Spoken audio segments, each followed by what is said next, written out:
What did Donald Trump do today? April 7, 2025 recap. Donald Trump posted on Truth Social announcing retaliatory tariffs against China, which reads less like a formal policy statement and more like a political performance piece. The tone is characteristically combative, framing China as an enduring economic villain through repeated use of charged phrases like retaliatory tariffs, illegal subsidization, and massive long-term currency manipulation. The capitalization of these terms adds drama but undermines the professionalism expected from a presidential statement. Trump's rhetoric leans heavily on repetition, particularly of phrases like long-term tariff abuse and over and above, which may serve to inflate the sense of crisis rather than communicate a coherent strategy. Politically, Trump's posture reflects a transactional and punitive approach to diplomacy. His ultimatum, demanding China reverse its tariff hikes by April 8 or face a 50% tariff increase the next day, positions the U.S. as an economic enforcer rather than a negotiator. This "my way or the highway" strategy, including the abrupt threat to terminate all talks with China, appears designed to project strength. However, it risks isolating the United States and reducing complex international relationships to simple power contests. The sudden pivot to negotiating with unnamed other countries signals volatility more than leverage, especially to international observers who value predictability in trade relations. Economically, a 50% tariff threat on China is extreme and potentially destabilizing.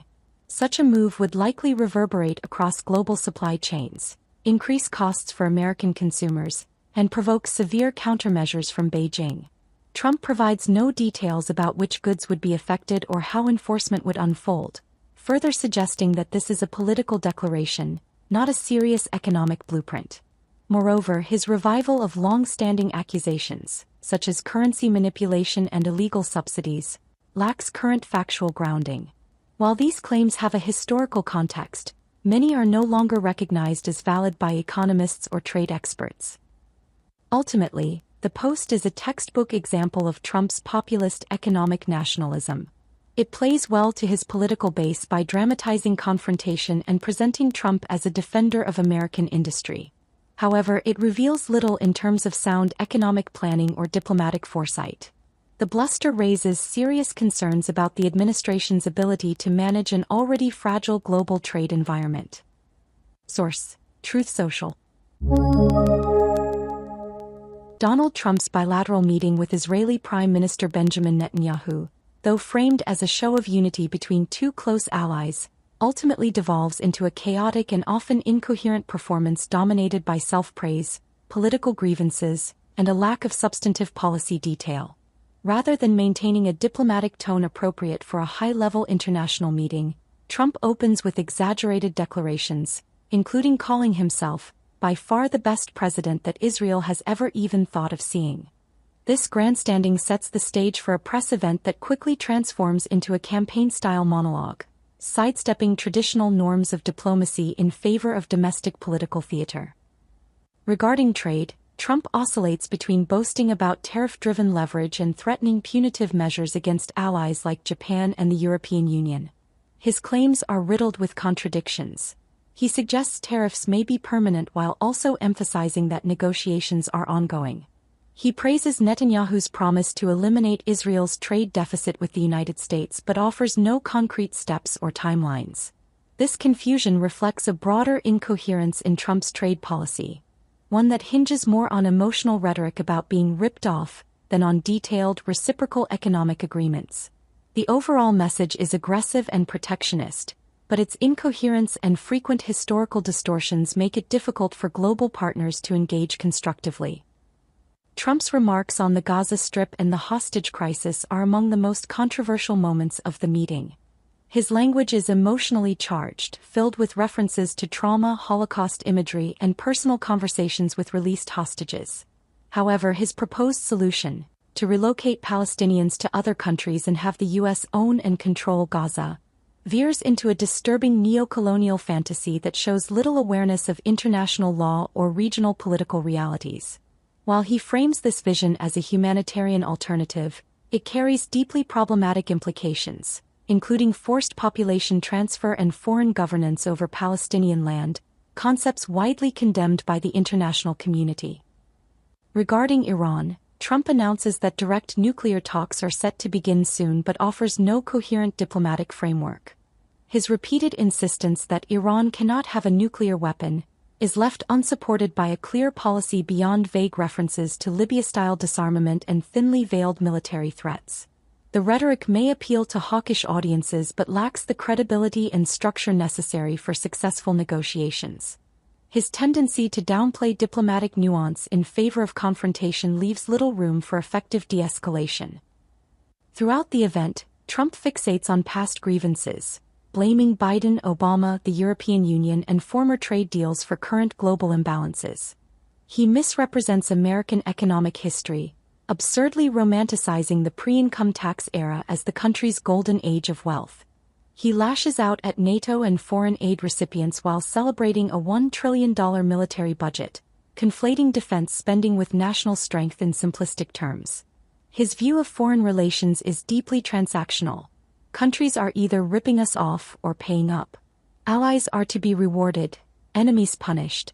Subtlety and multilateralism are dismissed entirely. What is most striking about this meeting is its lack of structure. Trump interrupts reporters and Netanyahu, digresses frequently into campaign talking points, and relies on crude simplifications, using phrases like "stupid people" and "beautiful clean coal." Prime Minister Netanyahu, by contrast, attempts to stay focused on issues like hostages, Gaza, trade, and Iran, but his more disciplined tone is largely overshadowed by Trump's rambling delivery. The result is a press conference that feels more like a personal rally than a formal bilateral engagement. This meeting demonstrates a presidency that treats diplomacy as a stage for personal branding rather than strategic statecraft. Despite the occasional gesture toward cooperation, Trump offers little in the way of concrete policy, instead promoting a vision of international affairs rooted in economic nationalism, military dominance, and personal loyalty. For all the claims of resetting the world order in America's favor, what emerges is a portrait of leadership driven more by ego than strategy and by grievance more than governance. Donald Trump's remarks during the White House ceremony honoring the 2024 World Series champion Los Angeles Dodgers were meandering, self-referential, and often lacking the structure expected at a formal celebratory event. While he did touch on the team's remarkable season, including Shohei Ohtani's historic 50-50 performance, the resilience of a battered pitching staff, and key World Series moments, tangents and off-topic anecdotes frequently derailed his delivery. Rather than offering a focused tribute to the team's achievements, Trump often diverted into unrelated commentary about inflation, egg prices, and his personal history with baseball and George Steinbrenner.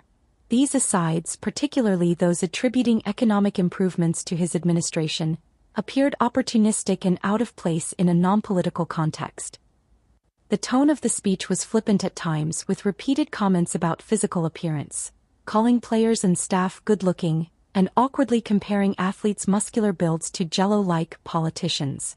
He also injected partisan overtones, praising specific Republican members of Congress while snubbing unnamed senators he didn't particularly like. These political interjections, paired with his continual centering of himself in the narrative, disrupted the spirit of unity and national pride such events typically foster. In contrast, Dodgers chairman Mark Walter and pitcher Clayton Kershaw offered thoughtful and gracious remarks emphasizing teamwork, humility, and the club's commitment to community. Their words stood in stark contrast to Trump's ad-libbed and chaotic delivery. Ultimately, the event reflected a missed opportunity for presidential poise and gravitas. Rather than elevating the players' accomplishments, Trump's remarks often felt like a performance, an unscripted blend of campaign rally energy and locker room banter. While entertaining for some, the moment demanded more dignity and discipline than it received. Donald Trump released a memorandum directing a new review of Nippon Steel's proposed acquisition of U.S. Steel, marking a noteworthy shift in executive handling of foreign investment in critical American industries. Issued just months after President Biden formally blocked the acquisition on national security grounds, Trump's order instructs the Committee on Foreign Investment in the United States, CFIUS, to conduct a fresh, de novo review of the transaction.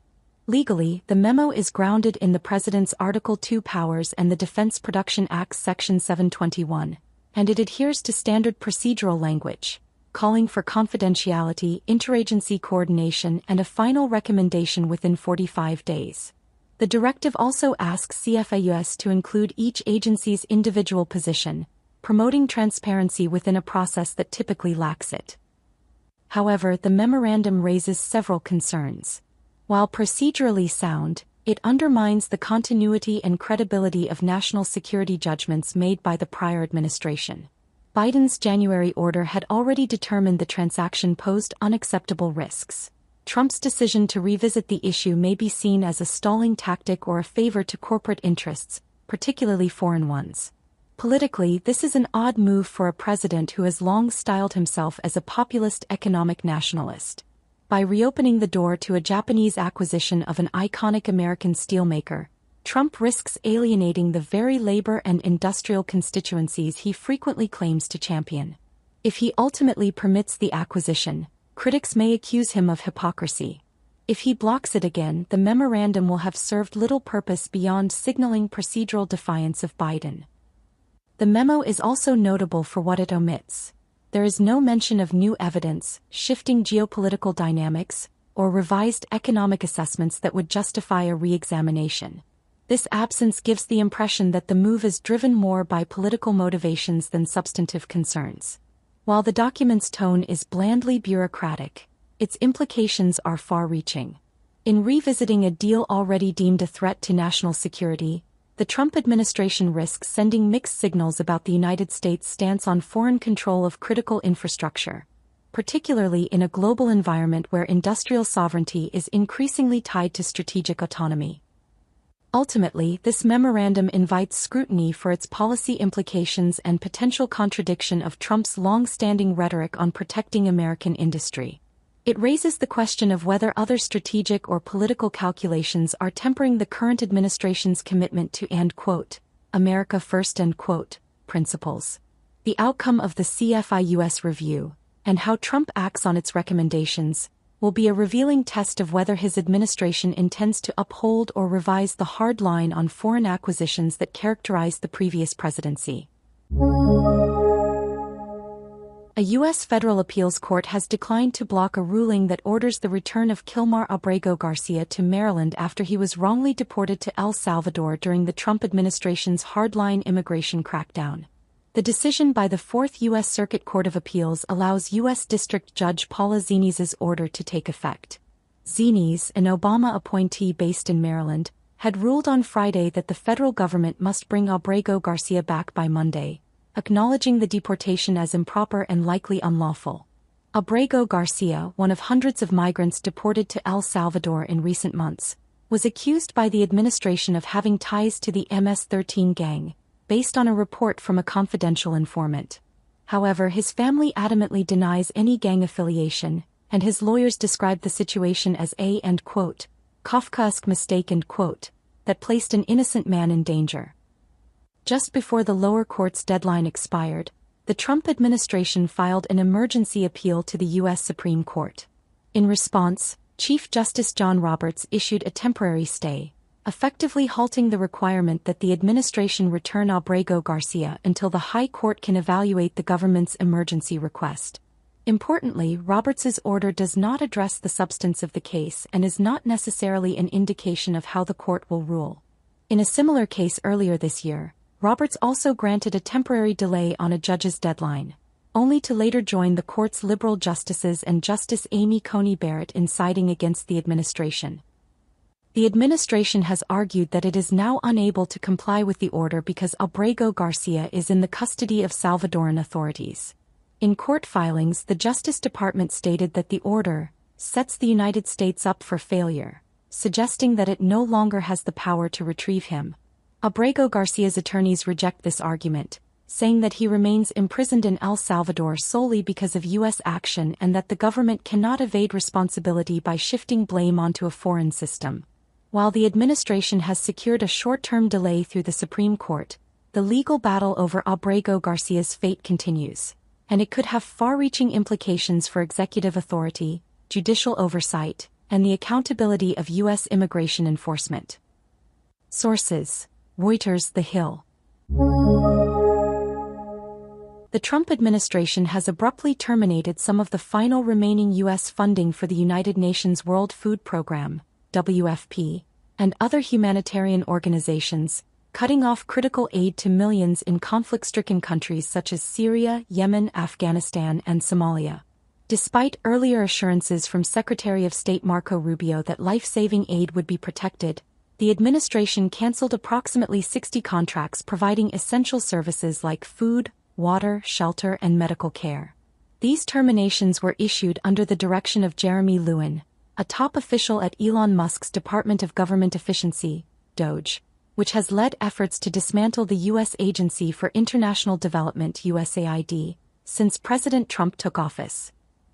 One of the most severe cuts was in Syria, where $230 million in contracts were terminated, including a $111 million program that provided daily food assistance to 1.5 million people. All U.S. food aid to Yemen, one of the world's worst humanitarian crises, was also halted, impacting supplies already delivered to distribution centers. U.S.-funded WFP programs in Lebanon and Jordan, crucial to supporting Syrian refugees, were likewise cut, along with humanitarian support in Somalia, Afghanistan, and Zimbabwe. A separate program offering Afghan women educational opportunities abroad was also ended, potentially forcing participants to return to Taliban-controlled Afghanistan. The WFP, the world's largest food aid agency, was heavily dependent on U.S. support, receiving $4.5 billion of its $9.8 billion in funding last year. The cuts have sparked concern among aid officials, who were only just beginning to understand the full scope of the cancellations. Even services at the volatile Al-Hol camp in Syria, where families of alleged Islamic State fighters are detained, were briefly suspended, risking instability and potential uprisings. While the Trump administration had pledged to preserve the most urgent humanitarian programs, many of the contracts now canceled were among the few Rubio had promised to protect. The move continues a broader effort by the administration to eliminate foreign assistance programs it views as wasteful or politically liberal in nature. Source: Associated Press. Shoshana Chatfield, a senior U.S. military official serving as America's representative to NATO's military committee, has been fired amid the Trump administration's sweeping purge of top military leadership. Whether the decision originated from the Pentagon or the White House remains unclear. Still, it follows the recent removal of several national security officials, including General Timothy Hall, head of the NSA and Cyber Command. Hall's firing came shortly after President Trump met with far-right activist Laura Loomer, who later claimed credit for his dismissal on social media. Chatfield, the first woman to lead the U.S. Naval War College, had previously been targeted by conservative groups for her support of diversity, equity, and inclusion (DI) initiatives. The Pentagon has not responded to inquiries about the rationale behind her dismissal, who ultimately made the decision, or whether other officers are at risk. Chatfield's firing adds to a growing list of high-ranking officers dismissed under Trump's second term, including Chairman of the Joint Chiefs of Staff General C.Q. Brown, Chief of Naval Operations Admiral Lisa Franchetti, and Air Force Vice Chief of Staff General Jim Slife. While most public criticism of the firings has come from Democrats, there has been bipartisan concern, particularly regarding the removal of General Brown, which lawmakers described as unfortunate during confirmation hearings for Trump's nominee to replace him, retired General Dan Kane. The removal of a senior U.S. official from NATO has alarmed several European defense leaders, who worry that the United States is disengaging from its traditional leadership role within the alliance. Compounding this concern is the upcoming retirement of General Christopher Cavalli, head of European Command and Supreme Allied Commander Europe. The abrupt nature of these dismissals and the growing influence of political ideologues like Loomer suggest that the Trump administration is reshaping military leadership according to partisan and ideological lines, potentially weakening both U.S. military stability and its strategic alliances abroad. Source: Defense News. The Supreme Court ruled that the Trump administration can use the 18th Century Alien Enemies Act to deport Venezuelan migrants accused of gang affiliation but must allow them a court hearing before removal. The decision, sharply divided along ideological lines, permits these deportation-related legal challenges to occur in Texas, not Washington, D.C., where the initial injunction had been issued. The conservative majority maintained that migrants are still entitled to notice and an opportunity to challenge their removal, but the dissent, joined in part by Justice Amy Coney Barrett, criticized the decision as enabling the administration to sidestep judicial review. The case arose after President Trump invoked the Alien Enemies Act, for the first time since World War II, to declare the Tren de Aragua gang an invading force, triggering mass deportations. A lawsuit filed by the ACLU led to a temporary halt by D.C. District Judge James E. Boasberg, who also ordered the return of deported migrants. The administration ignored that directive, citing a state secrets privilege, and refusing to disclose further information. The court's ensign majority opinion argued that legal procedures remain intact despite the administration's controversial tactics. However, the liberal justices warned that the ruling rewards the executive branch's efforts to evade oversight. The political reaction has been intense. Attorney General Pam Bondi hailed the ruling as a victory for national security, accusing a rogue D.C. judge of interfering with foreign policy. Trump and his allies have gone so far as to call for Judge Boasberg's impeachment, prompting an unusual public response from Chief Justice John Roberts, who rebuked the idea and reaffirmed that impeachment is not an appropriate response to legal disagreements. This case has become a flashpoint in the broader battle over executive power, judicial independence, and the rule of law during Trump's second term. Source: Associated Press.